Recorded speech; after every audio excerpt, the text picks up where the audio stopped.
السلام عليكم. وصفتنا النهارده بقى من اجمل والذ الوصفات السهله وبسيطه وسريعه جدا، وكمان ما بتاخدش وقت كتير معاكي في المطبخ. والمميز كمان يا جماعه في وصفتنا النهارده ان هي بدون فرن وبدون بيض بدون كريمه، سهله جدا وبسيطه، واي حد كده في البيت ممكن يقدر يعملها.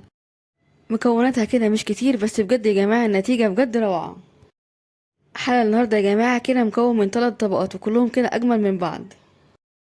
تعالوا بقى بينا كده نبدا بوصفتنا اللذيذه دي كده النهارده ونشوف مكوناتها وكمان طريقه تحضيرها. بس قبل اي شيء عايزين بقى لايك وشير للفيديو الجميل ده كده على طول، علشان يوصل لاكبر عدد من الناس، كمان الاشتراك في القناه لو لسه مش مشتركين، وتفعيل زر الجرس علشان يوصل لكم الاشعار بكل الوصفات الجديده. تعالوا بينا نبدا. في البدايه كده هنسمي الله، وزي ما اتفقنا كده مع بعض في اول الفيديو اللي حالا النهارده مكوناته سهله وبسيطه جدا. اول طبقه بقى في الحاله اللذيذ بتاعنا النهارده هتكون من البسكوت. استخدمت النهارده بسكوت بالشكل ده. البسكوت ده كده يا جماعه بسكوت ساده، اي نوع بسكوت ساده موجود عندك في البيت ومتوفر وكمان بتحبيه وتفضليه استخدميه. هكسر بقى البسكوت بتاعي كده بشكل عشوائي قطع صغيره بالشكل ده، وبعد كده هنجيب بقى الاطباق او الكاسات الموجوده عندي وهبدا اضيفه فيها زي ما حضرتك كده شايفين. هنضيف كده في كل طبق او كاس كده حوالي معلقتين كبار كده من البسكوت. بعد بقى ما ضفنا كده البسكوت في الاطباق بتاعتنا دي كده هتكون اول طبقه معانا. شفتوا بقى ازاي ان هي سهله جدا. تعالوا بقى نجهز كده الطبقه التانية مع بعض. وعلشان نجهز الطبقة التانية هنحتاج ليها معايا هنا كزرولة هضيف فيها 3 كوبايات من الحليب او اللبن، هضيف عليهم 3 معالق كبار من النشا. هضيف كمان معايا هنا معلقتين كبار من كاكاو الخام بدون سكر. معايا كمان 3 معالق كبار كده من السكر. السكر هنا يا جماعة كان مناسب جدا، لو حابة تزودي عن كده او تقللي براحتك. هقلب بقى كل الكلام الجميل ده كده زي ما حضراتكم شايفين قبل ما ابدا كده ارفعه على النار. على نار متوسطة بقى، واول ما نرفع كده الخليط ده كده على النار هنبدأ نقلب فيه كده تقليب مستمر وما نشيلش ايدينا منه خالص، علشان طبعا الخليط ما يكلكعش معانا. وده كده هيكون شكله بعد اول ما يبدأ يتقل معايا كده بسيط. هنفضل نقلب فيه زي ما حضرتك كده شايفين، وده كده هيكون قوامه. احنا دلوقتي كده يا جماعة بنجهز اجمل واسهل واروع طبقة بودنج شوكولاتة.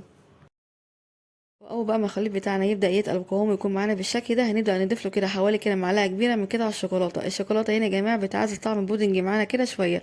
بعد كده هضيف كده معايا معلقه كبيره من الزبده، وكمان معايا معلقه صغيره من الفانيليا. وبس كده يبقى كده جهزنا اجمل ولذ واروع طبقه بودنج شوكولاته طعمها رائع ولذيذ. هنطفي النار بقى عليها مباشر كده على طول. هنبدا نضيفها كده للكاسات او الاطباق بتاعتنا على طبقه البسكوت بالشكل ده. هنبدأ بقى نضيفها بالشكل ده ونسيب كده في الاطباق حوالي كده تلت الطبق فاضي، علشان لسه هنعمل كده مع بعض الطبقة التالتة. بعد بقى ما ضفناها للاطباق وبقت معانا بالشكل الجميل ده هنسيبها بقى لحد ما تبرد وتهدى معانا تمام على جنب، لحد ما نجهز كده مع بعض الطبقة التالتة. الطبقة التالتة يا جماعة معانا سهلة وبسيطة جدا. علشان نجهزها هحتاج ليها معايا هنا كوبايتين من الحليب او اللبن. هضيف عليهم كده حوالي معلقتين كبار من النشا. وعلشان احنا كده هنجهز مع بعض بودنج بطعم الكراميل سهل ورائع جدا، هحتاج ليه هنا معايا نص كوباية من صوص الكراميل.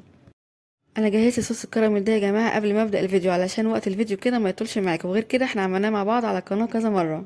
هضيف بقى للحليب والنشا نص كوبايه من صوص الكراميل اللذيذ والرائع ده. هنقلب بقى مكوناتي كده كويس مع بعض. هنا يا جماعه مش هضيف سكر طبعا، علشان طبعا الكراميل مسكر.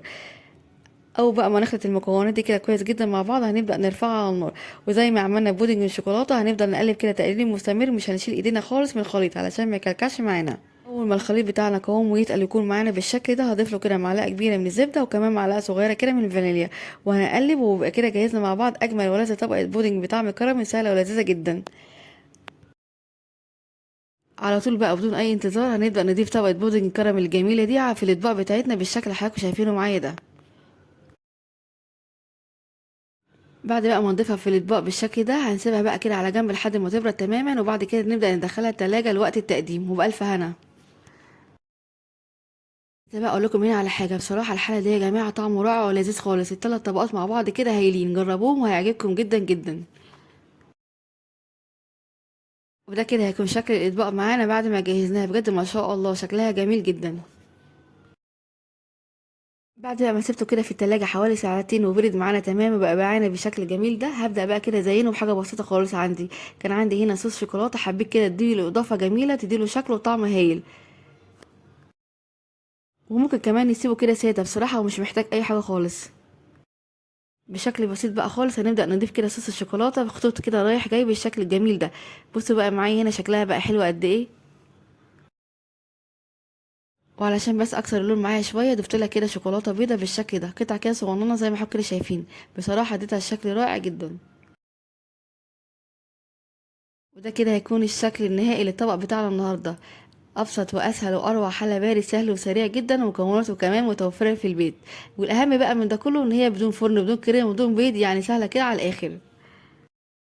والتلات طبقات مع بعض يا جماعه شكلهم رائع وكمان طعمهم احلى.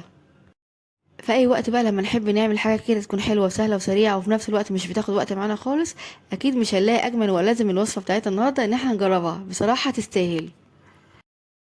يلا بقى بسرعة جربوها كده بنفس الطريقة ونفس الخطوات وإن شاء الله هتعجبكم. هسيب ليكم مكونات الوصفة الجميلة دي كده في الوصف تحت الفيديو، وبنعمل وشوفها مقدمة لكل هيجربها. وبكده أكون خلصت فيديو النهاردة معاكم. أتمنى بجد فيديو النهاردة وصفة النهاردة تكون عجبتكم واستفدتوا منها. لو عجبكم بقى فيديو النهاردة ما تنسوش بقى لايك وشير للفيديو الجميل ده كده على طول علشان يوصل لأكبر عدد من الناس، وكمان الاشتراك في القناة لو لسه مش مشتركين وتفعيل زر الجرس علشان يوصل لكم الإشعار بكل الوصفات الجديدة. اشوفكم على خير إن شاء الله في فيديو جديد. مع السلامة.